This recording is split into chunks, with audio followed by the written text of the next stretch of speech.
another vlog, another episode. You know what? Just 5 months ago, yeah, that's only 5 months ago, we talked about a Q&A with one of our compas from the gym. It just only took us 5 months to do it, but we're here, we're back. We've got a Q&A with our compa from the gym, Kyle. He's right there. Let's bring him in. Let's get started. I'm just gonna creep in like this. Come on in, buddy. All right. What's up, everybody? How's it going, man? Nice to you. 5 months later, guys. 5 months It later. took us 5 months. 5 months. But I mean, he's not the only one here. I know the Q&A is gonna be with our compa here. That's right. Also, we don't want to leave this guy over here. Yeah, You can't he's over see there. him. Can you see him? He's We got coming. Rafael Cruz. Junior. Mr. Cruz. Come on in. Come on in. Add something to it. Don't fall. I'm trying not to. There you go. What's up, man? We're here. How you doing? How you doing? It's been like about 5 months since the last time I saw you. I think so. 5 Yeah. months. It's been like 5 days since I've seen these guys, so Thank you it's guys for good. having me. It's nice. So yeah, but just when we were talking, just 24 hours, being able to kind of form a family, be able It to is, meet like a lot of absolutely. people, and luckily we were able to meet Kyle. Like I honestly don't even know how we met Kyle. It's a blessing. Huh? I honestly don't even remember how. Do you remember how we met Kyle. at all? No, I don't even remember how we met. Do you remember how we met? You must have been there too at the same time. You know, it's that they have the. It's There had to be something with Something like us. Okay, but I had to be like, can I spot you? Yeah, Or spot you, like, bro. Or or something like, like can you that. spot me on the left? And then Yeah. I was like, hey, what was your name? Nice to meet you, or something like that. Yeah. Well, wait, did you? But the good thing is we were able to find that little family. We were able to meet this guy, and honestly, he has like so much information. Crazy motivational. I mean, we've seen him blow up and grow like in the gym. It's been crazy how much willpower and discipline he's had.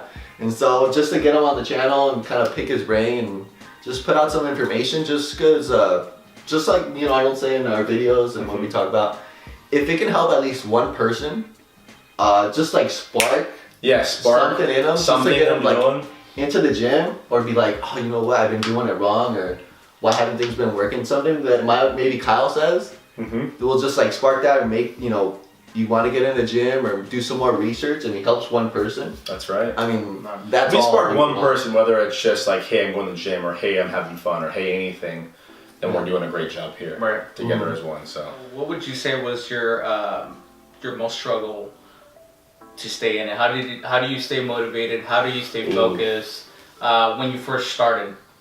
when I first started, I think the reason why I was so motivated the whole time is I just had that like little saying from what my dad told me, hey man, what's up small guy? And that stuck in my head that I never want to be small again.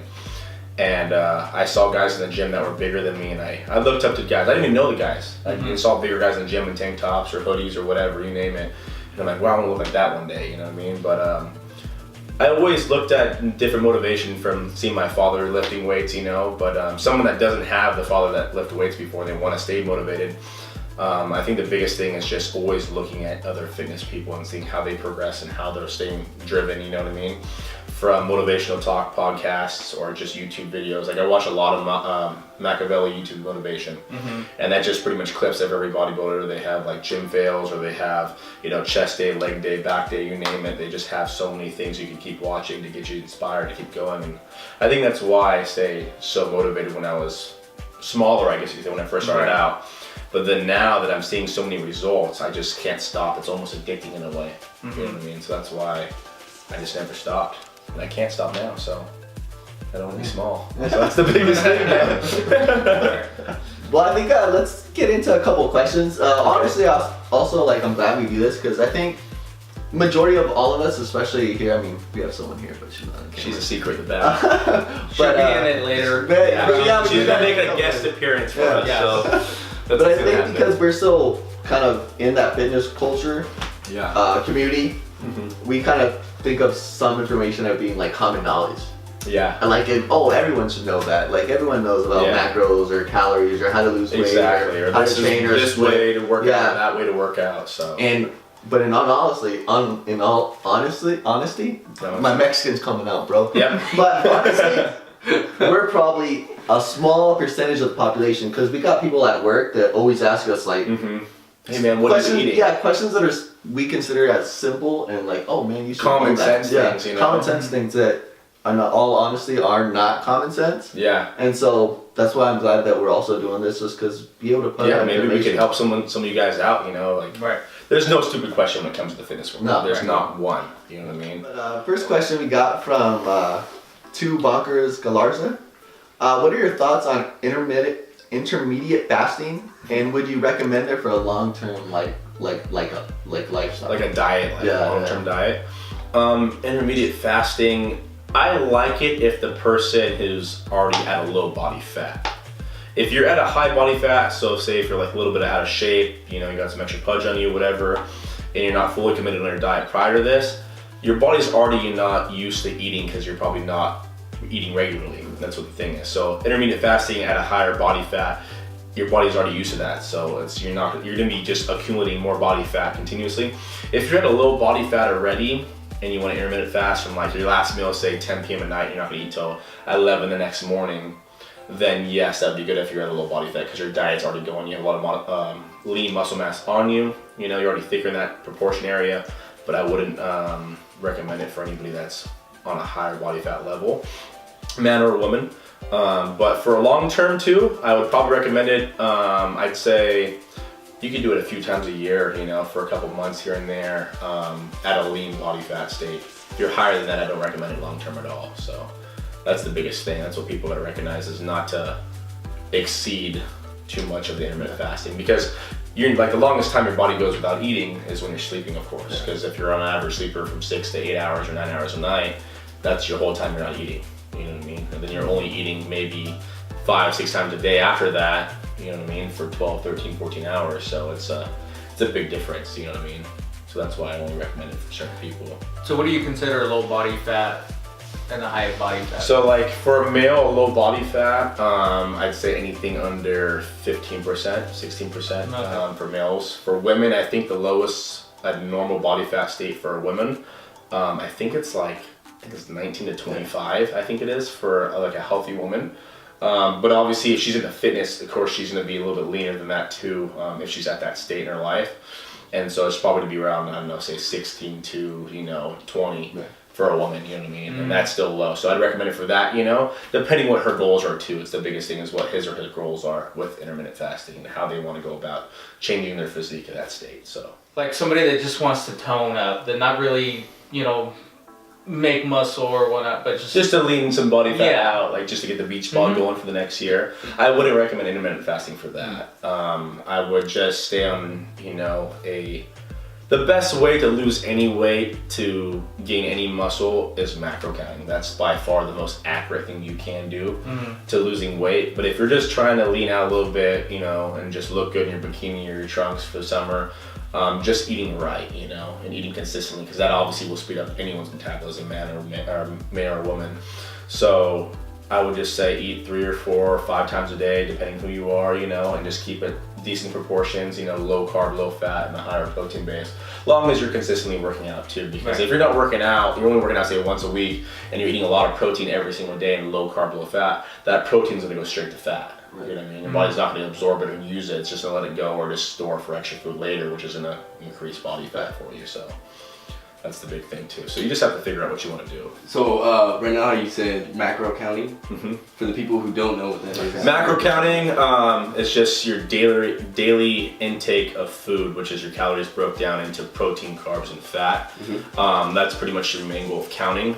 Just those 3 things, as simple as that.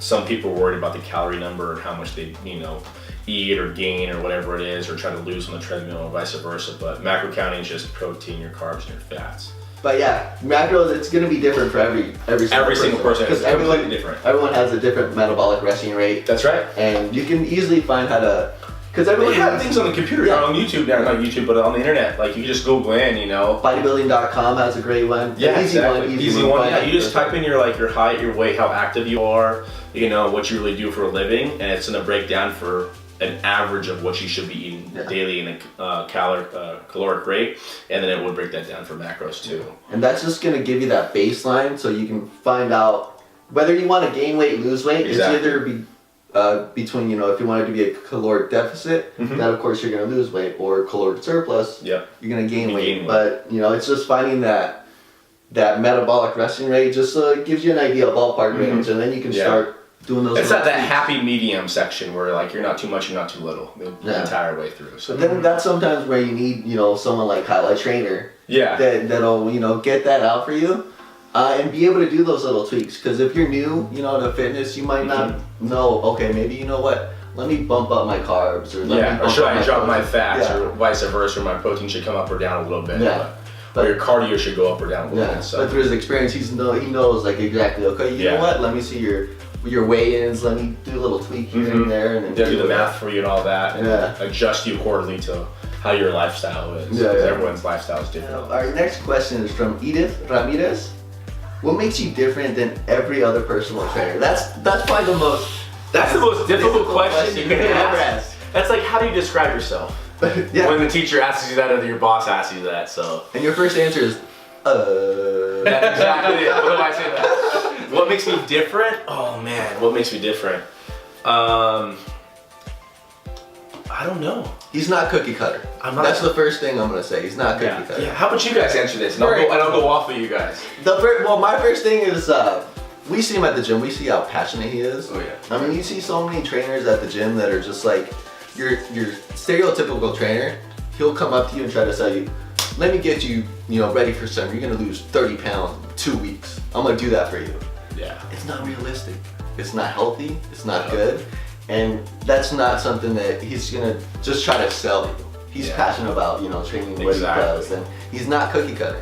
He'll tell you straight out the facts. Yeah. I'm gonna be brutally honest with whom I'm talking to. I'm not gonna say, hey, you're gonna lose, 40 pounds in 2 weeks, like you said, or 30 pounds in 2 weeks. I'm gonna get you abs in 1 week. That's not gonna happen. It takes time. It takes patience, and a passion to actually succeed your life or drive your life in the fitness world. So, but I don't even know how to say that. Like, I'm hands-on. I'm very brutally honest. I'm gonna tell you how it is. And if you don't like doing cardio and you need to be doing cardio to lose your weight for summer or whatever it may be, you better believe that I'm gonna be right there next to you, sweating my ass off, making sure you finish your goal, because I'm not gonna give up on you. You know what I mean? Mm-hmm. Some trainers are just sitting there on their phone, like, okay, got 10 more reps, and they're like going through their Instagram feed while you're doing your workout. You see that all the you see time. that everywhere. Every commercial. They're like, 1, 2, you're fantastic. Okay, and then, like, if I'm doing, great set. That's exactly it. Go get water. Let's come back for another one. Yeah, or they're just counting down the clock for you. Okay, we're almost done the workout, 20 more minutes, you can do it. And like, they're all fake about it, you know what I mean? I don't like that at all. I'm gonna be sweating with you. I'm gonna be pushing you every step of the way, and if you're doing anything wrong, then I will help you change that, of course. If you have any questions during the workout, then of course I'm gonna answer that for you too. Because forms like... Oh, that's the 100% the biggest thing of working out to change. Especially new people at the gym.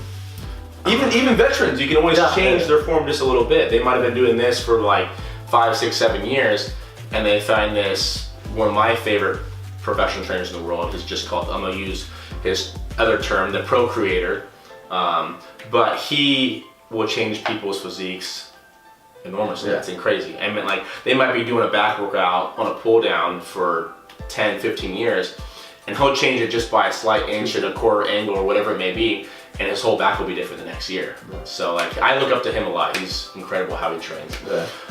It's not aggressively, but it's a lot of intensity, with that client or whoever he's training. And that's how I am too. I want to make sure I'm pushing you the whole way. To your limits, of course. I'm not going to push you past that, or maybe I'll push you a little bit past to see how much you can taste for it, how much you can take for it. So, but other than that, I'm just, very hands-on and personable, and I'm loving and caring, and I just want to make sure everyone's successful and happy and they're living life, to the fullest. So. Right. Yeah. And next question from Edith was, will you be getting your certificate? Yeah, I'll be getting my full certificate from NASM. That's NASM, personal training or client training. Yeah. There is. Yeah. So it's online. They have classes and books and videos and audios you can purchase and stuff like that. So I'll be purchasing mine soon, and I'll be fully certified, hopefully by the next year sometime. So it's a long class. It's pretty strenuous, but when you get that book and you get to be a personal trainer at like a commercial gym rather than just being independent like I want to do myself. In a commercial gym, they're very by the book of how they train people. They go, okay, so you're, say, a male, 30 years old, you haven't worked out a day in your life, and They already have like a program, and you don't want to do that. You know, you want to follow that a little bit, like, hey, work on personal strength first, or like body weight exercises, then introduce them to weights and different things like that. And that's what I'll be doing. Excuse me. But then again, you want to have your own twist and taste on everything for every client itself too, because it's always different for someone else. You know? Katie Miller! But she knows her though. She's from the gym. Oh, okay. Oh, see? She's Mr. Swole dude that moved to Utah. Okay. Yeah, she knows her. We're good. That's nice. What is your diet like right now? And this is, double-edged sword because we're supposed to do this 5 months ago. 5 months ago, My diet would have been different. it would have been different. So maybe we can say like how it's changed, what it was, or what it is now. Okay. So So the question how my diet was in July and August, weird for most people, but I was like on a lean bulk shred at the same time. It's really weird. I was trying to keep as full as I possibly could, which way I'd still have some body fat on me, but I was still trying to look lean and aesthetic at the same time. So that was my diet back then. Now I'm on a full bulk, if you will. I'm on a clean bulk. It looks like there's a clean bulk and a dirty bulk when it comes to men or women. But there's no really What's the difference though? Yeah, what does that mean? Okay, so like a dirty bulk, which I don't believe in, which is kind of like out there in space that you shouldn't be doing at all. on the interweb, On the interweb. on the YouTube. On YouTube's, social media accounts, whatever. A dirty bulk would be just eating anything you possibly can, no matter what it is. It's me. Might be cruise, but it's like you just eat. I mean, you're still like you're not really counting your macros at all, but you're just trying to get as much protein as you possibly can, and then you're not worried about fats or carbs at all. You're just like, I'm gonna wake up, I'm gonna go down to Alberto's, carne asada burrito. It's like that style. It's like It's just like whatever. It's just whatever you see next as you're eating, Hence dirty. Dirty, hence the dirty. So you're having breakfast burritos for breakfast, and then you're having pizza for lunch, you're having In-N-Out for dinner, and then you're like, all right, I'm gonna go somewhere else to get like steak and potatoes and gravy and all this other stuff. I'm not saying that's bad food or anything, but it's not as clean as you want it to be for a lean bulk. But that's a dirty bulk right there. A lean bulk would be just eating gratuitous amounts of lean, plain food that's not appetizing to just chicken, lean ground turkey. You can have some ground beef. You're eating sweet potatoes, regular potatoes. You can have a little bit of bacon. Yeah. asparagus, probably. Yeah, asparagus still. You're still having some broccoli, but like in a lean bulk too, you still like. For me, myself, is the hardest thing for me to gain weight. The hardest thing to gain weight. And a lot of people are like, man, I wish I can gain weight, too, like just like me. Or some people are like, man, all I do is gain weight. I wish I gained weight like you did, and vice versa. But some people say you have no idea how long it is to lose body fat, or I want to say it's just as hard, if not a little bit less, to gain muscle than losing fat, especially if you're like overweight, But a lean bulk for me right now is just eating as much plain food as I possibly can. So it's pretty much 90% completely clean, 10% I gotta eat whatever I want to keep in the calories and keep the fats on me so I can stay thicker and help grow with that aspect. But that's how I'm eating right now. So what do you recommend like a dirty bulk for, or like you don't? I don't recommend it at all. I don't recommend dirty bulking at all. Even if it's a guy who says he's like really skinny, he wants to put on weight, you wouldn't recommend it? No, not at all, because he's still gonna be gaining some body fat with him. Yeah, it's gonna it can help in a way where like the body fat is around the muscle. You can lift more weight, which will increase muscle growth, of course. But I don't recommend it at all. I'd rather just have the person eat as clean as possible, the most food as possible, Yeah, you're gonna have In-N-Out, once a week, have a pizza once a week and that kind of stuff. You're gonna throw some fatty foods in there to keep it, keep yourself happy at least. That mental break. But that mental break, but most of the time eating just a lot of clean food is the best way to do it. What is that day? Is there a specific name for that, right? The clean bulking? No, like a lot of food? Yeah, when you're eating clean. And you have that one day where you just... Yeah, it's the most favorite day of all to any of us here, right guys? Hey, it's what we live for. It's what we live for. It's why we live. It's do you even cheat day is what it is. I did have a question that was like in the back of my mind while he was talking. And it kind of goes along, I think, where, talk about just bulking and cutting and... The whole eating, dieting process. Yeah, and just when we're out there, we're also talking about the transition, because like you said, he went from a lean bulk, Yeah, like kind a of lean now bulk. to kind of a clean bulk. Yeah, bulk yeah, and yes. regular cleaning. Clean, yeah, more clean. But there is sometimes where, you know, people go from a straight show, you know, prep for a show, do a show, and then they kind of just want to revert back into, you know. Yeah, they just want to more start eating crazy Yeah. and just like eat whatever the heck they want to eat. Yeah. And the term that we were thinking of, Was reverse diet. that's the best one. So when you're coming out of a full cut after a show or just being lean for so many weeks or months, you have to reverse diet.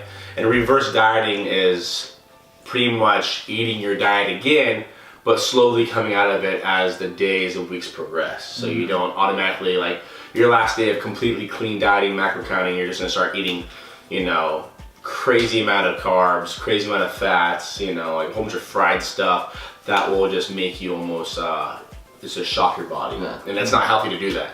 So like shocking your body is just not healthy at all. You just have to reverse diet slowly and then be healthy after that. So you can have like In-N-Out, the rest of your meals are still on point. The next day you're having like Applebee's or whatever it may be, and then coming out from there too. So reverse dieting is very proper to do that. So how do I grow my arms? Well, the first thing you do is you start squatting in the squat rack. And then, no, I'm just kidding. Because Alex actually has a really great physique. If anybody knows Alex on the YouTube world, he is amazing with his physique. His dieting is on point all the time. His abs are on fleek, as you would say. They are amazing. But Alex right there is a big homie, big friend to all three of us here. But how do you grow your arms? I would do an exercise like back and bis, chest and tris, and then have an arm day. So I train them 3 times a week. That's the best way to grow your arms by far. Is what I would do, especially if you're lacking in that department. So. Transition back into arms. Thank you, Alex. Now transition into, you know, from dieting into like a split. Do you practice any kind of, you know, push-pull leg or bro splits, or Yes, I do. Or do you have a preference? You think one's better than the other? I just think the more consistent you are per muscle group per week is the best way of consistently growing. So, I mean, a push-pull legs would be great for you, and then also a bro split would be great too. I mean, if you're training 7 days a week, you do, say, legs, chest, back, legs, chest, back. You know what I mean? It's like a push-pull legs, the same thing. But with those push-pull legs, you would be doing a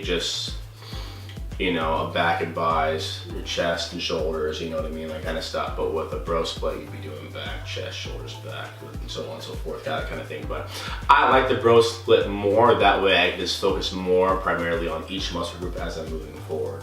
And try hitting that muscle group twice per week is the best thing I can do. Or within 7 to 8 days, you know. So that's the best way I do it. And how about a lot of people, especially I see so many people, like young people at the gym, either they just started their gym journey or they're extremely young. Do you preach kind of going full out each set? Like, I mean, when you hit like an RP scale, like an RP scale, when you hit an RP of like, I mean, you're struggling. Well, like, pause for a second. What is RP to some of the viewers, just in case they don't know? it's dang it, acronyms. yeah. I don't even know what that means. Well, No. rep. It's like, oh, you mean like a PR or like a... No, like RP, like say like you know, you're on your first set of 3 for bench press. Okay, so you're doing, say 3 sets of 10? Yeah, 3 sets of Okay. 10, and but you have a weight on there where literally on your 9th and 10th set, you're grinding, you're struggling, and that's your first. And you're set. about to fail. And you're about to fail. Yes, with that I would say obviously lower the weight. That's what I would do. My biggest thing too that I've always learned, I guess just how I take to myself. It might be different for a lot of people out there, for a lot of viewers or, you know, other trainees. If you can't do the weight, 6 reps perfect with perfect form without struggling, you shouldn't be touching the weight at all. That's how I think of it. But like you said, with RPs and stuff like that, if you're doing 3 sets of 10, say 135, and that first set you can barely make 8, 9, and 10, you should probably come down 20 pounds, and then so you can get a full actual 3 sets in, because it's more quality over quantity. You know what I mean? It's never about the weight. Quality. It's never about the weight. Quality versus quantity. That's the biggest thing. So you never want to have to say, oh, I lift this much, or I do that much, or I do this much, whatever it is. How much weight I bench, how much I squat, how much I row, or whatever it is. And it's never about the weight. If you're a power lifter, then it's about the weight, because you're always striving to hit that 1 rep max, you know, and just say, hey, how much can I do when I show up to my show, or vice versa. But when you're trying to bodybuild or change your physique, whether it's gaining some muscle or losing some fat, you want to make sure you're using quality over quantity on any aspect of training, you know. So that's how I look at it. But So if we didn't answer your question or whatever you had to say for us, just drop it in the link below, Right. in the comment section. And the next video, while they're working out, I'm gonna answer it for you guys in the gym. Boom, done. Done. Done, Simple. done and done. If you want more information about it, like more in-depth detail, you can go ahead and hit me up. Yeah, follow Or hit me. them guys up. IG, let me know. anything like that, yeah. IG, Snapchat, whatever. Comments on the YouTube. So, we'll Yeah. answer any questions you guys got. Alright.